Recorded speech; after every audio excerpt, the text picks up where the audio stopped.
اس میں ہجرت کا واقعہ لکھا ہوگا. اس میں لکھا ہے کہ رسول اپنی جگہ پہ بستر پہ حضرت علی کو سلا کے گئے. حضرت علی کو سلانے کی وجہ کیا تھی؟ مورخ نے تو تاریخ میں لکھا ہے کہ معاذ اللہ حضرت علی کا قد چھوٹا تھا تو پھر کسی اور کو سلا دیتے. علی کو کیوں سلا؟ شبلی نعمانی نے اپنی کتاب میں بڑی خوبصورت بات لکھی, اتنی خوبصورت بات لکھی. میرا سلام شبلی نعمانی کو, سنی بھائیوں کا مورخ. اس اگر رسول نے ہجرت کی رات بستر پہ علی اس لیے سلایا کہ اندھیرے میں نبی کے جسم سے نور نکلتا تھا.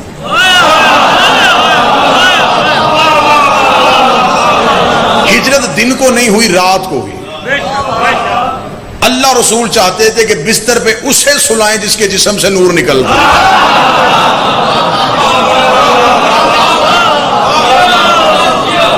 اور نور بھی نبی کے جسم سے کوئی تھوڑا نہیں نکلتا تھا.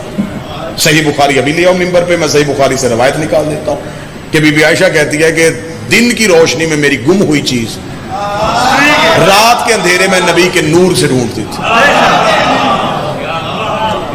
تو آج وہ چاہیے تھا جو بستر پہ سوئے اور جسم سے نور نکلے. قتل کرنے سے بندے نہیں مطمئن ہوتے, ایک دوسرے کو گالیاں دینے سے بندے مطمئن نہیں ہوتے, گھر جلانے سے بندے مطمئن نہیں ہوتے. عزت دار بندے دلیلوں سے مطمئن ہو جاتے ہیں. دلیلیں دینے والی انتہا میں کر رہا ہوں کہ کوئی ایک بندہ ذہن کو جھکا لے کہ ضد چھوڑے, مذہب میں ضد نہیں ہوتی. رسول ہجرت کی رات مکہ چھوڑتے ہوئے اپنے بستر پہ علی کو سلا کے گئے. میں ہاتھ باندھ کے سوال کرتا ہوں, جو مصطفیٰ ایک رات کے لیے اپنے بستر پہ کسی اور کو نہیں سلاتا, وہ اپنے بعد اپنے منبر پہ سوائے علی کو کسی کو کیسے؟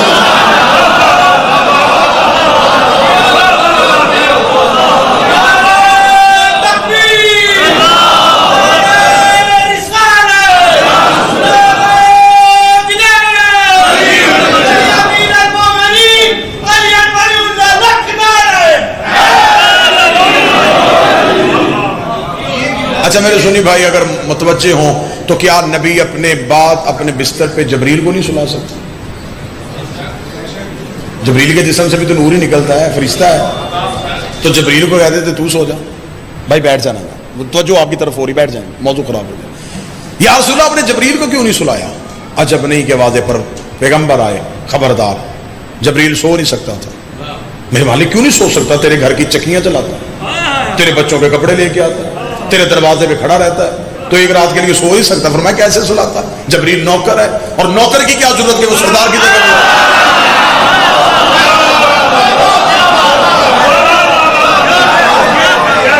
بھائی سردار کی جگہ پہ سردار ہی آئے گا.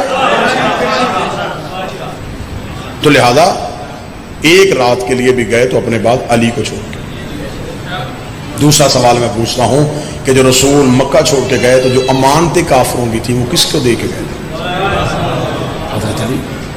تو پھر بڑی دھیمے لہجے میں دوسری بات آپ سے پوچھ لیتا ہوں کہ جو مصطفیٰ ایک رات کے لیے مکہ چھوڑتے ہوئے کافروں کی امانتیں سوائے علی کے کسی کو نہیں دیتے, وہ دنیا چھوڑتے ہوئے اللہ کی خلافت جیسی امانت سوائے علی کے کسی کو کیسے دیتے؟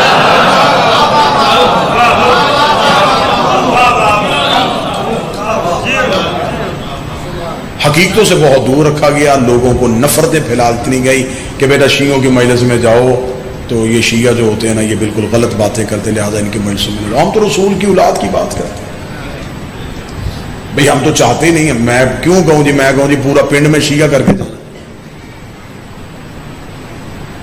اگر آپ کو ہدایت کی بات ملے گی تو جنت میں جانا ہے, تو جنت آپ کی مجبوری ہے. تو میری مجبوری کیا ہے کہ میں آپ کی جنت کے لیے اتنی توقع کروں؟ اللہ نے آپ کو عقل سلیم سے نوازا ہے, آپ ذہن میں رکھائیں, آپ کوشش کریں کہ ہمیں جنت لینے کے لیے, ہمیں مغفرت لینے کے لیے, ہمیں نبی کی رضا لینے کے لیے ہمیں کن کے دروازے پہ جانا پڑے گا. لہذا اہل بیت ہی وہ ایک گھر ہے جو ہمیں رسول تک پہنچا سکتا ہے. اگر آج ہم اپنے مرنے والے کے اصالے ثواب کے لیے مجلس کرتے ہیں تو بعض بندے اس پہ بھی اعتراض کرتے ہیں یہ مجلس کروا لیتے ہیں. ہم قرآن خوانی بھی کرتے ہیں, ہم قرآن بھی پڑھتے ہیں. یہ الزام نہیں ہے کہ ہم قرآن نہیں پڑھتے, قرآن بھی پڑھتے ہیں, تسبیحیں بھی پڑھتے ہیں, لیکن مجلس ضرور کرواتے ہیں. اس کی وجہ کیا ہے؟ یہ ہمیں اللہ نے اصول دیا. اب بندے چپ ہو گئے کہ مجلس کا اصول اللہ نے کیسے دیا, میں بھی بتا دیتا ہوں. اللہ علی کل شیء قدیر ہے کہ نہیں ہے؟ وہ جو چاہے وہ کر سکتا ہے۔ اگر وہ جو چاہے وہ سب کچھ کر سکتا ہے تو اس نے قرآن سیدھا ہمارے دلوں پہ کیوں نہیں بھیجا؟ جب وہ جو چاہے کر سکتا ہے، سیدھا ہمارے دل پہ قرآن آتا، شر بھاگ جاتا، نور بھر جاتا، ہم ساری زندگی صرف شریعت پہ عمل کرتے۔ خدا نے قرآن سیدھا نہیں بھیجا، اس نے کیا کیا؟ اس نے قرآن کو لوح محفوظ پہ رکھا۔ لوح محفوظ سے ایک فرشتے نے اٹھایا، وہ فرشتہ قلب پیغمبر پہ لے کے آیا، قلب پیغمبر سے زبان پیغمبر پہ آیا، پھر ہم جیسے گناہگار بندوں تک پہنچا۔ جس لوح پہ رکھا وہ لوح بھی معصوم، جس فرشتے نے اٹھایا وہ فرشتہ بھی معصوم، جس دل پہ آیا وہ دل بھی معصوم، جس زبان پہ آیا وہ زبان بھی معصوم۔ خدا نے قرآن کو اتنے معصوم وسیلوں سے گزار کے ہمیں بتایا ہے کہ کل کو اگر اسی قرآن کو اپنے مرنے والے کو واپس بھیجنا ہو، سیدھا بھیجنے کی غلطی نہ کرنا، کسی معصوم وسیلے کے ذریعے سے۔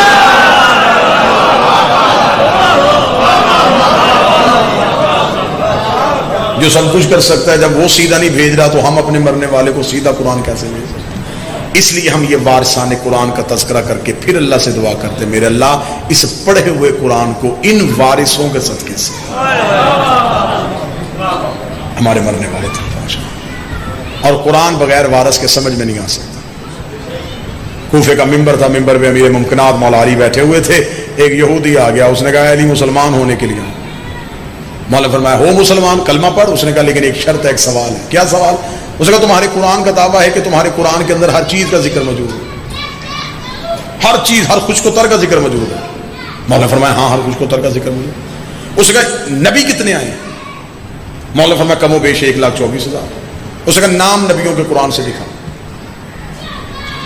قرآن میں 29 نبیوں کے علاوہ نام نہیں، اور قرآن دعویٰ کر رہا ہے کہ میرے اندر ہر چیز کا ذکر ہے۔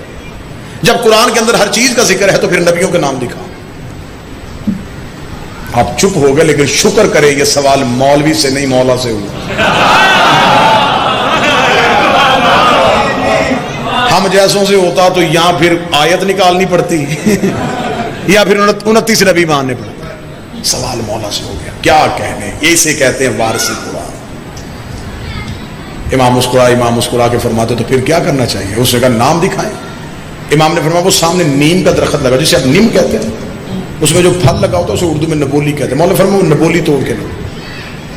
اس نے نبولی توڑی، امیر مومن نے کہا میرے ہاتھ پہ رکھ۔ اس نے ہاتھ پہ رکھی۔ مولانا فرمایا اس کے اندر تیرے سوال کا جواب ہے۔ اس نے کہا میں نے کہا ہے قرآن میں نبیوں کے نام دکھا، آپ کہہ رہے ہیں نبولی کے اندر جواب ہے۔ مولا امیر المومنین نے فرمایا یہ کیا ہے؟ اس نے کہا نبولی۔ امام نے فرمایا ریت ہٹا اسے دفنا۔ اسے ریت ہٹا کے اسے دفنا دیا۔ امام نے کہا ریت ڈال، اسے ریت ڈال دی۔ امام نے فرمایا تھوڑی دیر کے بعد اس کے اندر سے ایک پورا نیم کا درخت نکلے گا۔ اس نے کہا جی بالکل نکلے گا۔ امام نے فرمایا اس کے اندر پورا ایک درخت چھپا ہے، دکھا۔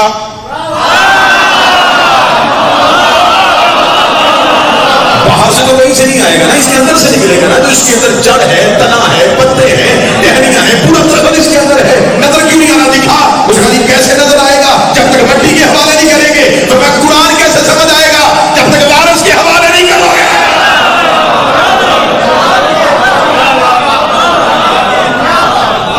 قرآن وارثان قرآن سے پوچھنا۔ قرآن کے اندر ایک آیت ہے، خدا کہتا ہے کہ میرے قرآن کے اندر ایک کتاب چھپی ہوئی ہے جسے کتاب مکنون خدا نے کہا ہے۔ میرے قرآن کے اندر ایک کتاب مکنون، ایک چھپی ہوئی کتاب ہے۔ دو صحابہ آپس میں بحث کر رہے تھے، انہوں نے کہا یہ قرآن کے اندر کون سی کتاب چھپی ہے؟ اللہ نے آیت بھیجی ہوئی ہے کہ قرآن کے اندر ایک کتاب چھپی ہے۔ یہ قریب سے سلمان محمدی گزرے۔ ایک صحابی نے کہا اسے آواز دو، یہ علی کا شاگرد ہے، یہ بتائے گا۔ اس کو بتایا گیا، جناب سلمان قریب آئے۔ ہاں بھائی کیا سوال ہے؟ اس نے کہا سلمان قرآن کے اندر ایک کتاب چھپی ہے، بتا سکتا ہے کہ وہ کون سی کتاب ہے؟ کیا کہنے سلمان تیرے جواب کے؟ سلمان محمدی مسکرا کے کہتے سناؤں یا دکھاؤں؟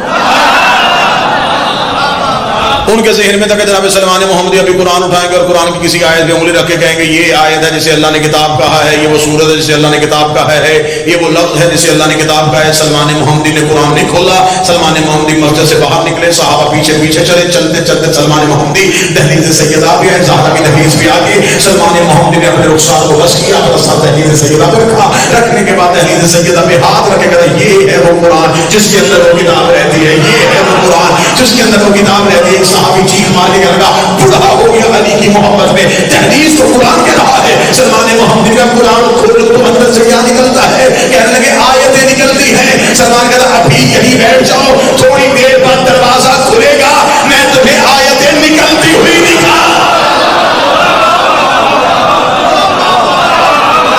یہ وہ قرآن جس کے اندر وہ چھپی ہوئی کتاب رہتی ہے.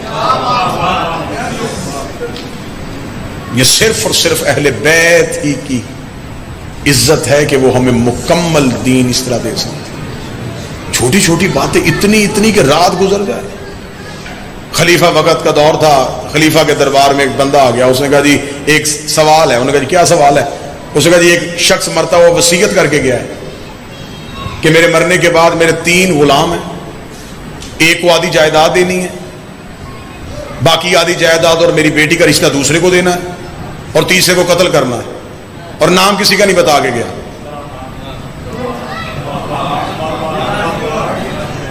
اب بتائیں وصیت پہ عمل کیسے کریں؟ حاکم خاموش ہو گئے. خلیفہ وقت نے کہا کہ جب وہ ہی نام نہیں بتا کے گیا تو ہمیں کیسے پتا چلے, کسی کے ساتھ زیادتی نہ ہو جائے. انہوں نے کہا تینوں دعوے کر رہے ہیں. وہ کہہ رہا جی مجھے جائیداد دیں, وہ کہتا جی میں رشتہ کروں گا, قتل ہونے کے لیے کوئی تیار نہیں. خلافت پریشان ہو گئی, بات امامت کے دروازے پہ آ گئی. امیر المومنین کو دربار میں بلایا گیا. امیر المومنین نے فرمایا ایک ایک کو بھیجو. پہلے غلام کو اندر بھیجا گیا. امیر المومنین نے فرمایا کیا کہا ہے تیرے مالک نے؟ اس نے کہا جی آدھی جائیداد اور رشتہ. نام تیرا لیا ہے؟ نہیں لیا.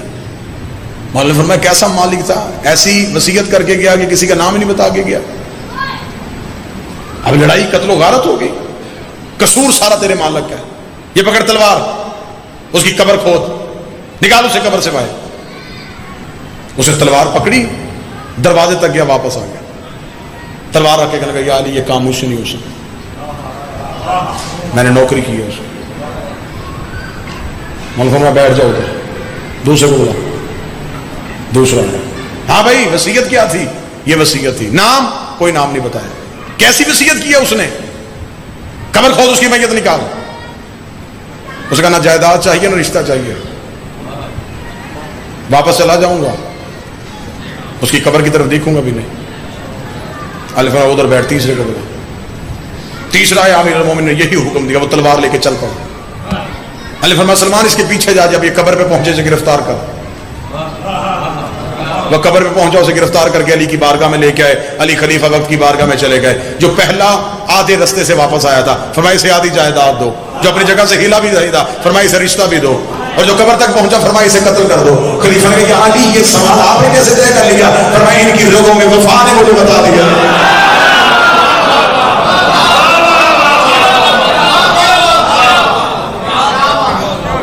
یہ سب کچھ ہونا وارثان قرآن کے لیے ہی ممکن تھا. وارثان قرآن ہی ہمیں بتا سکتے ہیں کہ دین کس سے لینا چاہیے. میرے اہل سنت بھائی, آپ میرے لیے قابل احترام ہیں. خلافت صحابہ کرام کے پاس گئی, آپ کے عقیدے میں جائز ہے. میں آپ سے ایک سوال کرتا ہوں, جب دین پہ مشکل بنی تھی تو پھر کسی بھی خلیفہ کی اولاد کربلا میں کیوں نہیں آئی؟ آج سے لے کے میری آخری سانس تک کا وقت میں آپ کو دیتا ہوں. آپ کربلا کے شہداء میں سے مجھے کسی خلیفہ کی اولاد دکھا. حق تو یہ بنتا تھا کہ جب دین پہ مشکل پڑی تھی تو پہلے خلیفہ کی اولاد آتی, پھر دوسرے کی آتی, پھر تیسرے کی آتی, پھر علی کی اولاد آتی. خلافت علی کو چوتھے نمبر پہ ملی اور بیٹیاں اسی علی کی بازار میں چلی, بیٹے اسی علی کے کربلا میں شہید. اس کا مطلب ہے جہاں سے میں نے تقریر شروع کی تھی, امام کا کام حکومت کرنا نہیں ہوتا, دین بچانا ہوتا. دین پہ مشکل پڑی تو صرف اولاد علی کا. پھر کیا آسانی سے دین دیا؟ میں نے ابھی آپ کے سامنے یہ واضح کیا کہ اللہ قرآن میں کہتا ہے کہ جنت کے مالک یہ آل محمد ہے. انہوں نے مجھے قیمت دی ہے, مجھ سے جنت خریدی. دنیا کا دستور ہے کہ چیز خریدو سستی, بیچو مہنگی. سستی خریدو, مہنگی بیچو. یہ دنیا کے وہ تاجر ہیں, انہوں نے خریدی مہنگی ہے, بیچی بڑی سستی. اتنی سستی بیچی ہے کہ ایک آنسو میں بیچ دی. ایک آنسو کے عوض ملتا ہے گھر فردوس کا، کس قدر شبیر نے جنت کو سستا کر دیا، ایک آنسو میں حسین نے جنت دے دی۔ رسول کی حدیث سنی کتابوں سے دکھانے کے لیے تیار ہوں، نبی فرماتے جو میرے حسین کو روئے، رلائے، رونے والی شکل بنائے، اس پر جنت واجب ہو جاتی ہے۔ یہ ہم شیعہ جو روتے ہیں یہ صرف اس لیے روتے ہیں کہ اس کو رویا کوئی نہیں تھا،